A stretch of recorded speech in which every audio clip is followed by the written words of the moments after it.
So hello guys, welcome to your channel audio and home appliances. मैं mostly products की reviews करता हूँ और ये मेरी हैबिट है, मेरा पैटर्न ही यही है कि पहले मैं किसी भी चीज़ को अच्छी तरह से ठोक बजा कर यूज़ करता हूँ, उसके बाद ही उसके बारे में कोई भी अपनी तरफ से रिव्यू और फीडबैक देता हूँ। तो आज बेसिकली ये वीडियो डेडिकेटेड है एम्पलीफायर 4D फर्नीचर्स का, मॉडल नंबर VD99 2.1। इस एम्पलीफायर के ऊपर ये वीडियो है जिसको मैंने लास्ट ईयर 2025 में परचेज़ किया था, अक्टूबर के मंथ में। ऑलमोस्ट 1 साल होने को जा रहा है। इस एम्पलीफायर को मैंने काफ़ी तरह तरह के स्पीकर्स में चला के देखा है। एक स्पीकर अभी आप देख सकते हैं यहाँ मेरे बराबर में भी रखा हुआ है, जिसमें आपके ये ओवल स्पीकर है और नीचे आपका ये सब वूफर है। तो इस पूरे सिस्टम को मैंने इस एम्पलीफायर से चलाया है। साथ में मैंने एक एम्पलीफायर और रख रखा है, क्योंकि अभी ये एम्पलीफायर, इस टाइप के एम्पलीफायर आप देखोगे तो ये बहुत ही ट्रेंड में चल रहे हैं ये एम्पलीफायर्स। ये एक्चुअली ये एम्पलीफायर आपका जो मॉडल, ये नाम है इसका, ये XY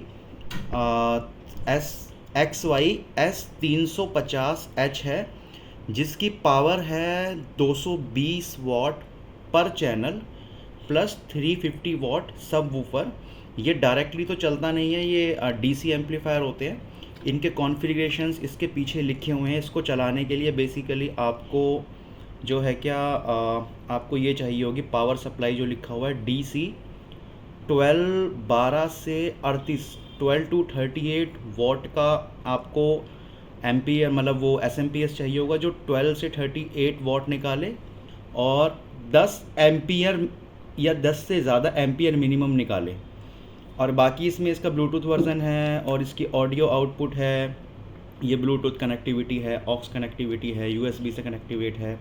ये भी 2.1 ही है और इसका पावर आउटपुट है, जैसा मैंने बताया था आपको, 220 वॉट्स और 350 वॉट्स है। तो ये वीडियो खैर इस एम्पलीफायर के लिए डेडिकेटेड नहीं है। हम अपना सारा फोकस करेंगे सिर्फ इस एम्पलीफायर पे। ये मैंने सिर्फ इसलिए रखा था, जब मैंने बताया था कि बहुत ट्रेंड में चल रहा है तो मैंने इसको इसके साथ जोड़ दिया है। बट ये इसी एम्पलीफायर के लिए डेडिकेटेड वीडियो है। थोड़ा सा इस एम्पलीफायर के बारे में जल्दी से बात कर लेते हैं। मैं इस वीडियो को जितनी जल्दी हो सकेगा उतनी जल्दी ख़त्म करने की कोशिश करूँगा।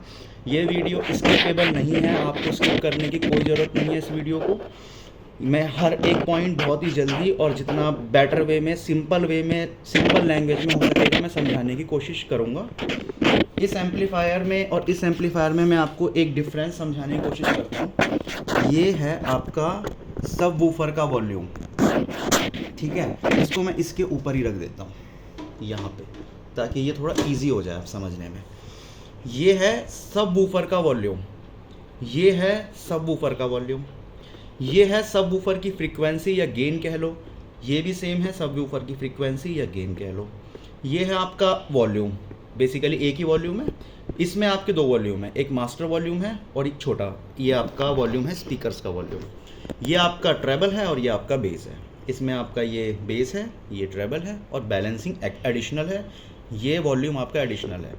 अब ये जो चीज़ें जो इस कंपनी ने बनाई हैं, 4D फर्नीचर्स ने एडिशनली बनाई हैं, ये कोई ये लोग सोच समझ के ये चीज़ बनाई गई है। इस वजह से मैं इस एम्पलीफायर को एक पॉइंट एक्स्ट्रा दूंगा यहाँ पर, क्योंकि ये जो चीज़ें हैं ये इन्होंने जो बनाई हैं, इसका रीज़न मैं आपको समझाता हूँ। अगर सपोज़ करो मैं ये वाला एम्पलीफायर चला रहा हूँ तो मेरे पास सब वूफर का वॉल्यूम है, सब वूफर की फ्रीक्वेंसी है, गेन है, और मेरे पास इसका नॉर्मल वॉल्यूम है जो मैं आगे पीछे करूँगा। इस वॉल्यूम से सब वूफर और सारे स्पीकर्स का वॉल्यूम कंट्रोल होगा। हाँ, थोड़ा सा सब वूफर को एडिशनली कंट्रोल करने के लिए ये वॉल्यूम है मेरे पास, बट अगर मैं इसको यूज़ कर रहा हूँ तो ये वाला जो वॉल्यूम है आपका, ये बाय डिफ़ॉल्ट ही बढ़ जाएगा। इसको बढ़ाने से ये बाय डिफ़ॉल्ट वर्क करेगा। अगर मैं इसको बढ़ाता हूँ, इसको भी बढ़ाता हूँ, फिर मैं थोड़ा सा इसको डाउन करने के बाद इसको बढ़ाता हूँ, तो इस तरीके से थोड़ा सा एडजस्टेबल से सब वूफर आपका परफॉर्म करेगा अच्छा। एडिशनली आपके जो स्पीकर्स चैनल हैं वो चलते रहेंगे। स्पीकर्स चैनल के लिए एडिशनली कोई वॉल्यूम अलग से नहीं दिया हुआ है। इस एम्पलीफायर में ये वॉल्यूम है। अगर सब वूफर के वॉल्यूम को मैं कितना भी ऑन करूं, ऑफ करूं, कुछ भी करूं, चाहे मैं इसको फुल कर दूं, फ्रीक्वेंसी बढ़ा दूं, बट अगर मैं इस वॉल्यूम को कम करता हूं तो ये जो स्पीकर्स हैं आप इसको इस तरीके से समझिए कि ये जो इन दोनों में से जो साउंड आ रही है उसको मैंने कम कर दिया है, मैं सिर्फ बेस पे फोकस कर रहा हूँ।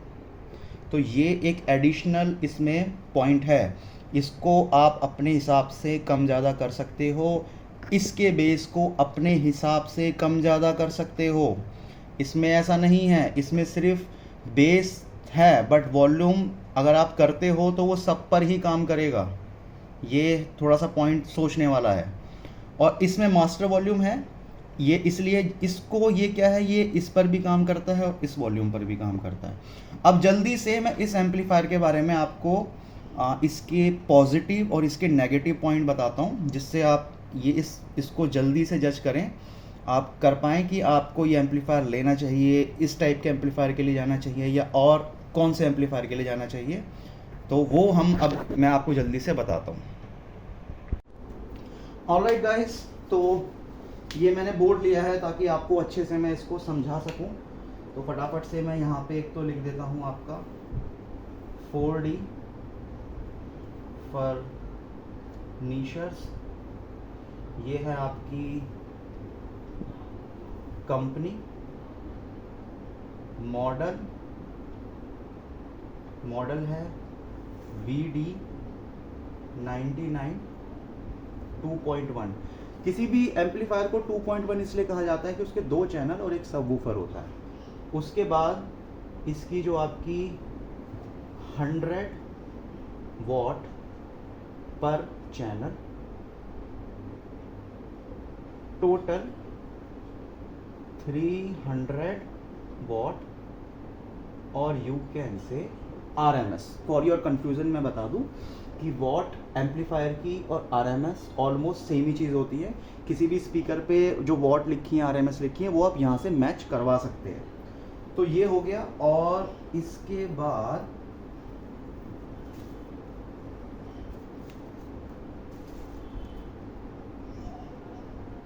अब मैं यहाँ पे डिवाइडेशन बना देता हूँ for your POS, positive, for your NEG, negative point.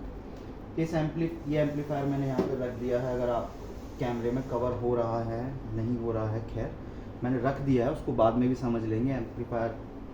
तो इसका पॉजिटिव और इसका negative 4D furnitures model VD99 का। तो जो इसका पॉजिटिव आएगा वो मैं सबसे पहले यहाँ पे लिखूंगा बेटर देन क्लास D और मोनो AMP, पूरा ही लिख देता हूँ एम्पलीफायर। ये बेटर है किसी भी क्लास D या मोनो एम्पलीफायर से। दूसरा इसका पॉजिटिव पॉइंट आएगा comes in cheaper price than any AVR। कोई भी AVR है उससे ये सस्ते पॉइंट में आता है, कम प्राइस में आता है। ठीक है। इसके बाद इसका जो तीसरा पॉजिटिव पॉइंट आएगा best volume control, base control, travel control. ये बेस्ट है आपके वॉल्यूम कंट्रोल में, बेस कंट्रोल में और आपके ट्रैवल कंट्रोल में। रीज़न मैंने आपको ऑलरेडी बताया था। रीज़न इसका यही है कि इसका इनका जो ये एडिशनल प्लस पॉइंट है आपका, ये वॉल्यूम को और चैनल्स को करने वाला, उसकी वजह से यही रीज़न है कि ये बेस्ट है इस आपके वॉल्यूम को, बेस को, ट्रबल को कंट्रोल करने में। ठीक है। इसके बाद जो इसका अगला आएगा वो इसी से रिलेटेड पॉइंट है best in sound quality than class D और एनी मोनो एम्पलीफायर, ठीक है। और इसमें आएगा इजी टू यूज, क्योंकि ये आपका डायरेक्ट एसी से चलता है। कोई और ये एम्पलीफायर होगा आपका, ये आपका एसी से नहीं चलेगा, इसमें एसएमपीएस और बहुत झंझट है इसको चलाने में और बहुत ही कॉम्प्लिकेटेड होता है ये। और ये इजी टू यूज़ है, प्लग इन करा और अपना यूज़ किया। इसके अलावा आपकी इसमें जो अदर बेनिफिट हैं वो आपके आ जाएंगे, इजी टू रिपेयर। कुछ चीज़ ख़राब होती है बहुत जल्दी आसानी से रिपेयर हो जाएगा। आपके जो AVR है या फिर जो ये मोनो क्लास डी हैं, ये वाले जो एम्पलीफायर्स हैं, ये आपके ईजिली रिपेयर नहीं होंगे। इवन बहुत ऑलमोस्ट इम्पॉसिबल है इसको इंडिया में रिपेयर करवाना, काफ़ी कम लोग इसको रिपेयर कर सकते हैं। और आपका ड्यूरेबल है, रिलायबल है, लॉन्ग टर्म तक यूज़ करो, लंबे टाइम यूज़ करो। ड्यूरेबल है, रिलायबल है, आसानी से ख़राब नहीं होता, फैंस वगैरह सब कुछ होते हैं, हैवी मशीन होती है इसलिए ख़राब नहीं होते हैं, ठीक है। तो ये इसके ऑलमोस्ट आपकी पॉजिटिव कुछ पॉइंट्स हैं जो मुझे अभी दिखे हैं। अब इसके कुछ नेगेटिव पॉइंट्स भी होंगे, तो नेगेटिव पॉइंट्स के बारे में बात करते हैं। इसकी साउंड क्वालिटी बैड है, बेकार है देन एनी इंटीग्रेटेड एम्प, और वी कैन से AVR आपके जैसे JBL कंपनी के हैं, सोनी के हैं, डैनन के हैं, पाइनियर के हैं, एक्सेट्रा एक्सेट्रा। ये जो भी कंपनीज AVR बनाती हैं उससे इसकी क्वालिटी ख़राब होती है, बैड होती है, ठीक है। और इसका एक अगला नेगेटिव पॉइंट है costly than any class D और मोनो एम। ये इसका नेगेटिव पॉइंट हो गया कि ये इससे कॉस्टली है। इसी से रिलेटेड पॉइंट यहाँ पे पॉजिटिव में मैं डाल सकता हूँ कि पॉजिटिव पॉइंट इसका ये है, चीपर देन एनी AVR से ये चीपर होता है। अगला इसका नेगेटिव पॉइंट आएगा, वो आ जाएगा लेस पावरफुल देन मोनो से कम पावरफुल ये होता है। पावरफुल पे मैंने आपको बताया कि 100 वॉट्स ईच चैनल है, 3 चैनल का एम्पलीफायर है 2.1। इस 2 के अंदर आपके 2 पार्ट में डिवाइड होगा। 100 वॉट, जो 1 आपका सब वूफर है वो भी 100 वॉट ही है, तभी जाकर ये टोटल 300 वॉट्स का बनता है। तो ये कम होता है, बल्कि जो मैंने आपको अपना ये वाला छोटा वाला जो ये दिखाया था, छोटा सा है ये, इसके आप पावर देखिए टोटल ऑलमोस्ट 790 वॉट्स आ रही है, 220 + 220 + 350। तो ये लेस पावरफुल रहता है किसी भी मोनो क्लास डी एम्पलीफायर से, ठीक है। एक इसका बहुत ही मेजर पॉइंट मुझे लगा Bluetooth connectivity is poor. Bluetooth connectivity poor है, इसको नेगेटिव पॉइंट को बता रहा हूँ मैं। इसको लगभग 1 साल से यूज़ कर रहा हूँ। अगर मैं अपने टीवी या किसी और चीज़ के साथ इसको कनेक्ट करता हूँ और थोड़ी देर के लिए अगर ऑडियो पॉज हो जाती है, मतलब इसमें साउंड नहीं आती है, ब्लूटूथ से कोई भी ऑडियो नहीं आती है, विदिन 1 मिनट के अंदर अंदर ये ब्लूटूथ को कनेक्टिविटी को वापस से वो कर देता है, अनपेयर कर देता है। फिर आपको उसको दोबारा पेयर करना पड़ेगा। तो ये इसका बहुत बड़ा नेगेटिव पॉइंट है। ये इसमें प्रॉब्लम है, इसमें VD9। अब मुझे नहीं पता मेरे एम्पलीफायर में प्रॉब्लम है या कंपनी के सारे ब्लूटूथ डिवाइसेस में प्रॉब्लम है, बट ये बहुत बड़ा नेगेटिव पॉइंट है। दूसरा बड़ा नेगेटिव पॉइंट इसका आएगा नो इनबिल्ट इक्वलाइजर। इसमें कोई इनबिल्ट इक्वलाइजर नहीं होता। जैसे आपने देखा होगा रॉक है, जैज है, पॉप है, उस टाइप का कोई भी इक्वलाइज़र इसमें नहीं होता, जिसकी वजह से साउंड बहुत ही फ्लैट आती है। अगर आप एडिशनली मोबाइल में अपने लैपटॉप में कोई इक्वलाइज़र सॉफ्टवेयर यूज़ कर रहे हैं, वहाँ से आप साउंड को कर सकते हैं। इसके अंदर कोई भी इक्वलाइज़र नहीं होता, बस बाहर ही इसके जो बेस और ट्रेबल है वहीं से ही आप देख लो, उसके अलावा कुछ नहीं है। ये दोनों बहुत ही मेजर पॉइंट हैं, ठीक है। और रिपेयरिंग का तो मैंने बता ही दिया कि इसका अच्छा है। इसके अलावा आप इसका कोई नेगेटिव पॉइंट, देखो मुझे तो इतना कुछ समझ में आ नहीं रहा है। बस एक, अगर आप रिपेयरिंग पर जाते हैं, ये वाला जो पॉइंट है रिपेयर वाला, इसको अगर मैं थोड़ा सा समझाऊं तो इसमें ये तो इजी टू रिपेयर है, ये तो हो जाएगा रिपेयर। बट आप बात करो मोनो की, मोनो ऑलमोस्ट इम्पॉसिबल है, but possible, everything is possible. तो हार्ड टू रिपेयर। और ये जो हमने स्टार्टिंग में बात करी थी, बैड देन इंटीग्रेटेड एम्पलीफायर या AVR से ये बुरी परफॉर्मेंस करता है, इसका एक रीज़न भी है। इसकी जो प्राइस आती है ना एम्पलीफायर की, ये ऑलमोस्ट आपकी आप कह सकते हैं लगभग आप मान के चलो 8 to 9K है ओनली रुपीज़ में। 8 से 9 हज़ार का एम्पलीफायर है ये 4D फर्नीचर्स का।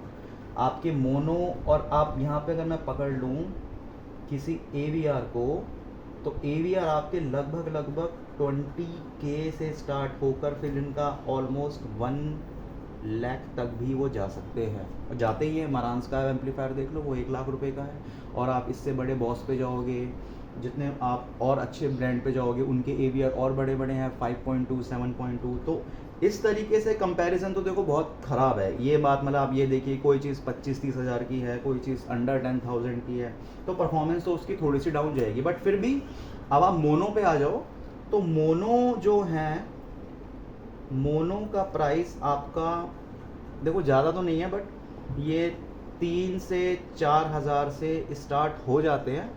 मेरा जो ये वाला मोनो है, इसकी कॉस्टिंग है 6K, 6,000 इसकी कॉस्टिंग है।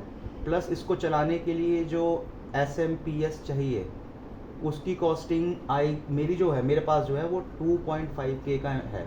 क्योंकि जो इसमें है ना, यहाँ पे ये 38 वॉट निकालने के लिए ये थोड़ा सा ये महंगा हो जाता है 38 वॉट का। तो इतना तो कॉस्टिंग 8-9 हज़ार की कॉस्टिंग तो मोनो भी कर ही रहा है, सिर्फ इसलिए क्योंकि उसको डायरेक्टली AC से चलाना है। तो इन लोगों ने अगर AC से ऑलरेडी चला रखा है तो इनको भी कॉस्टिंग उसकी पड़ ही रही होगी। तो ये इसका बेसिक मोटा मोटा मैंने आपको बता दिया। ये इसके पॉजिटिव पॉइंट हैं और ये इसके नेगेटिव पॉइंट हैं। 2 बड़े नेगेटिव पॉइंट हैं, और पॉजिटिव पॉइंट में जो बड़े पॉजिटिव पॉइंट हैं वो आपका ये वाला आएगा, best volume bass treble controller, best in sound quality. मैं इसको यूज़ कर रहा हूँ, मेरे पास मोनो भी है, मैंने AVR भी यूज़ किए हैं, मैंने और भी बहुत सारे एम्पलीफायर्स यूज़ किए हैं। इस एम्पलीफायर की 4D फर्नीचर्स, इस मॉडल की स्पेशली जो साउंड क्वालिटी है वो बहुत अच्छी है गाइस, ट्रस्ट मी, बहुत अच्छी क्वालिटी में आता है। और इसके अलावा मुझे इसका ऐसा कोई ख़ास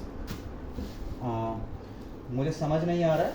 बट इसके अलावा आपको कोई भी डाउट है, कोई भी चीज़ है, आप प्लीज़ मुझे कमेंट करें, मैं आपको उस चीज़ को मतलब अपने साइड से जितना भी बेटर होगा आपको उसका कमेंट का आपको आंसर मिलेगा।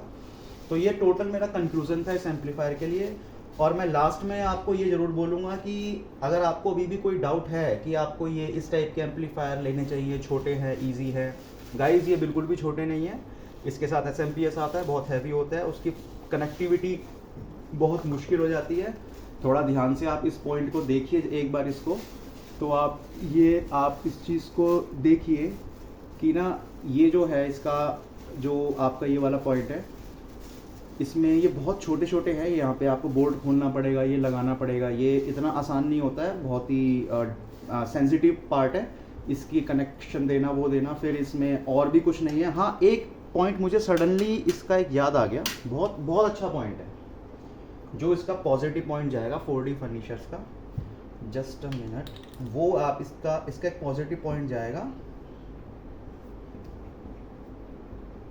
Provides output. ये आउटपुट प्रोवाइड करता है, मतलब मैं आपको समझाऊंगा कैसे। मोनो और ये कोई भी इसमें आउटपुट प्रोवाइड नहीं होती है, इसमें आउटपुट प्रोवाइड होती है। ये मैं आपको समझाता हूँ ये आउटपुट कैसे प्रोवाइड होती है। 1 minute guys, just give me a second, मैं आपको एम्पलीफायर के पास लेके जाता हूँ, फिर मैं आपको समझाता हूँ कि ये आउटपुट कैसे प्रोवाइड होती है। ये देखिए, ये है एम्पलीफायर आपका, और ये मैं आपको इसको दिखा रहा हूँ पीछे से। ये देखिए, अब आप इसमें ये वाला पॉइंट ध्यान से देखिए, ये हो गया फोकस। ये आप देखिए DVD इन लिखा है, प्री आउट लिखा है, और ये टीवी है। इसको आप किसी टीवी से कनेक्ट कर सकते हैं। ये DVD इन और DVD आउट का मतलब ये है, एक एम्पलीफायर अगर आपका ये पूरा सिस्टम ब्लूटूथ से आपने कनेक्ट किया हुआ है, आप कोई और एम्पलीफायर चलाना चाहते हैं सेम टाइम पे, आपके पास और भी ज़्यादा स्पीकर्स हैं, आपने इस पे लोड डाला हुआ है, उसके बाद भी आप किसी और एम्पलीफायर को एक्स्ट्रा चलाना चाहते हैं, एक और स्पीकर है आपके पास, तो आप यहाँ से आउटपुट ले लो उस एम्पलीफायर में, यहाँ से आप आउट जाएगी, और उसी एम्पलीफायर में सेम ऐसा इनपुट लगा होगा, चाहे इस कंपनी का हो चाहे किसी भी कंपनी का एम्पलीफायर हो, ये मैटर नहीं करता। इवन मैं यहाँ से आउटपुट लेके मैं इसमें भी दे सकता हूँ, ये रहा, मैं इसमें भी दे दूंगा। इसमें ये है पॉइंट इनपुट का, 3.5 mm का जैक है, यहाँ से मैं RCA केबल लूँगा, इसमें इनपुट दे दूंगा, तो ये मेरे को एडिशनल एम्पलीफायर मिल गया जिससे मैं और स्पीकर चला सकता हूँ। तो इसमें ऐसा कुछ नहीं है, इसमें आप देखोगे तो सिर्फ ये इनपुट ही इनपुट ले रहा है, ये आउटपुट कुछ नहीं दे रहा, सिर्फ इनपुट है। एक तो इसमें इनबिल्ट ब्लूटूथ है, एक आपका पेन ड्राइव का ऑप्शन आ गया, एक 3.5 mm का जैक आ गया, नो आउटपुट, कोई आउटपुट नहीं है, ये आपको आउटपुट दे रहा है। ये आपका बहुत बड़ा पॉजिटिव पॉइंट है कि ये आपका आउटपुट प्रोवाइड करता है, ठीक है। और इसके अलावा लास्ट एक छोटा सा इसकी ना जो ट्रू वैल्यू मैं इसकी बताऊं अगर आपको इस एम्पलीफायर की, तो एक सिंपल सा एग्जांपल ये है, आप ये समझिए, ये जो मेरा सबवूफर है ना, इसके पीछे 200 वॉट्स लिखा है, ये डैब कंपनी का है। डैब एक लोकल कंपनी है बट अपने आउटपुट्स को ऑलमोस्ट सही लिखती है, इन्होंने ज़्यादा आउटपुट नहीं, सिर्फ 200 वॉट आउटपुट लिखा है। और ये एम्पलीफायर कहता है कि हमारा जो सबवूफर का पार्ट है वो 100 वॉट देता है, जैसा कि मैंने यहाँ पे आपको मेंशन भी किया है कि ये वन जो है सबवूफर ये 100 वॉट है, ऐसा ही एम्पलीफायर कहता है बस। बट इस 100 वॉट के आउटपुट से मैं इस 200 वॉट के सबवूफर को चला रहा हूँ, और ये सबवूफर बहुत अच्छी तरह से चल रहा है, कोई प्रॉब्लम नहीं आ रही है। तो अगर ये एम्पलीफायर खुद को 300 वॉट्स कहता है तो मैं इसको कह सकता हूँ कि आराम से 400-500 वॉट्स तक ये हैंडल कर लेता है। बहुत अच्छा डिस्क्रिप्शन लिखा हुआ है इसका। और अब बल्कि मैं आपको जब इसके बारे में समझाऊँ, इन्होंने लिख तो दिया है 790 वॉट्स, बट मैंने भी इससे सिस्टम चलाए हैं, बट मुझे ऐसा लगा नहीं कि ये सीरियसली जो इसके अंदर ये छोटा सा इन्होंने बोर्ड लगा रखा है ये 790 वॉट आपके प्रोवाइड्स कर रहा है, नहीं लगा मुझे। थोड़ी साउंड क्वालिटी भी हल्की सी डाउन होगी, हाँ पावर है, इससे ज़्यादा पावर है नो डाउट, बट फिर भी ये 300 वॉट्स होने के बाद और ये ऑलमोस्ट 800 वॉट्स होने के बाद काफ़ी क्लोज हैं, ये दोनों काफ़ी क्लोज हैं। दूसरा पॉइंट एक मैं आपको लिख देता हूँ यहाँ पे ताकि ये आपको और अच्छे से क्लियर हो जाए। यहाँ पे ये आएगा आपका point, suitable up to 10 inches. ये 10 इंचेस तक के वूफर स्पीकर के लिए सूटेबल है। और अगर आप बात करें मोनो में जाते हैं तो मोनो आपके 12 इंच को ईजिली हैंडल कर लेता है। वो 15 इंच के लिए मैं नहीं कह सकता हूँ ना, मैंने आज तक ज़्यादा देखा है लोगों को 15 इंच हैंडल करते हुए, बट मोनो कर लेता है 12 इंच को हैंडल, क्योंकि उसकी पावर ज़्यादा होती है।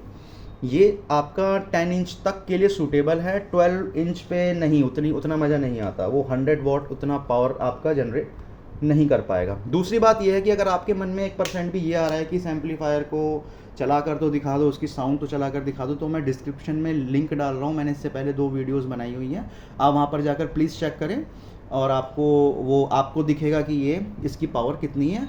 उसके अलावा अगर आप ये चाहते हैं कि इस एम्पलीफायर को और इस एम्पलीफायर को दोनों को लाइव चलाएं, लाइव टेस्टिंग करें और एक्चुअल में पता लगाएं कि बेटर कौन सा है या पावर किसकी ज़्यादा है, तो आप मुझे प्लीज़ कमेंट करिए। मैं नेक्स्ट वीडियो में इन दोनों को ही चलाऊँगा, सेम ही स्पीकर, कोई भी अच्छे स्पीकर यूज़ करेंगे और उसकी पावर चेक करेंगे। So guys thanks for watching. जल्दी करते करते भी वीडियो थोड़ी सी बड़ी हो जाती है क्योंकि आप लोगों को अच्छे से समझाना होता है और अभी आप कोई डाउट हो तो आप पूछेगा। Again thanks for watching. आपको वीडियो अच्छी लगे तो आप प्लीज़ चैनल को सब्सक्राइब करें, बेल आइकन को दबाएं, नोटिफिकेशन आएगी और आप मेरी नेक्स्ट वीडियो के लिए। और have a good day. Thank you, bye bye.